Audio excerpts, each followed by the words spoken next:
Kaixo, ongi etorria, ikusiko dugu zeintzu diren igidurak eta zeintzuk ez. Hortarako eskema hau jarraituko dugu, eta bertan ikusten duzun bezala 3 motatako igidurak daude. Translazioak, biraketak eta simetriak. Eta ze ezaugarri dute? Batetik, puntuen arteko distantzia mantentzen dela, berdinak direla, eta bestetik, zuzenen arteko angelua ere berdina izaten jarraitzen duela. Orduan, adibidez, gu baldin badugu irudi geometrikoa, eta mugitzen dugu adibidez hemendik honera, edo hemendik horrela, zer gara egiten? Igidura bat, bai, zergatik, zer hemen zegoen bezala, eta hemen ez diogu aldatu ez puntuen arteko distantzia, adibidez, puntu eta arteko distantzia berdina izaten jarraitzen du, hor egon, edo hemen egon, distantzia berdina da, eta adibidez angelu hau, hor dagoenean, edo hor dagoenean, mantentzen da. Orduan, hau izango izateke igidura mota bat.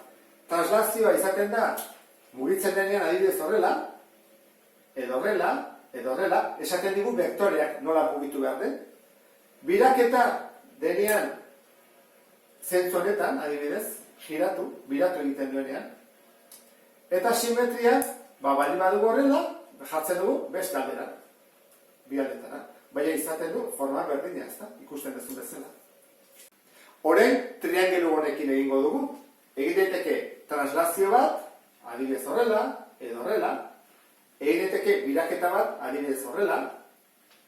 Simetria bat, adibidez ardatzarekiko hartu eta simetria eman. Eta ze gertatzen da, adibidez, nik hau baldin badun hasieran, eta gero, hau baldin bada. Angeluak berdinak dira? Bai, mantentzen da. Puntuen arteko distantzia berdinak dira? Ez. Orduan, hau ez litzateke igidura bat izango. Aldatu indiogulako tamainoa. Tamaina aldatzen badiogu, orduan, igidura izan berdian transformazio bat da. Kasu honetan, angeluak mantentzen direlako eta antzekoak direlako homotezia bat izango litzake, ezta? Pentsa dezagun orain, hau dugula ondoan. Igitu egin aldugu, hau da, triangelu honera igitu alda, ez. Zergatik? Ikusten duzun bezala, nahiz eta altura berdina izan, zabalera desberdina da. Orduan, puntuak bi hauen arteko distantzia aldatu egin da. Ez hori bakarrik. Angelua ere, ikusten duzun bezala, hau handiagoa da, eta hau txikiagoa da.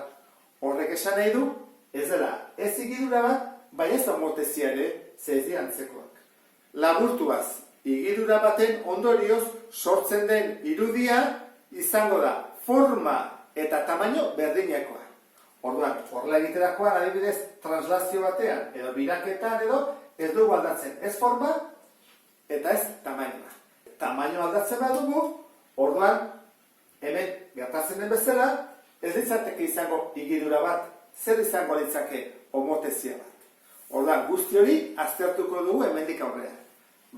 Ondo ulertu duzulakoan sarrera hau beste bat arte. Agur!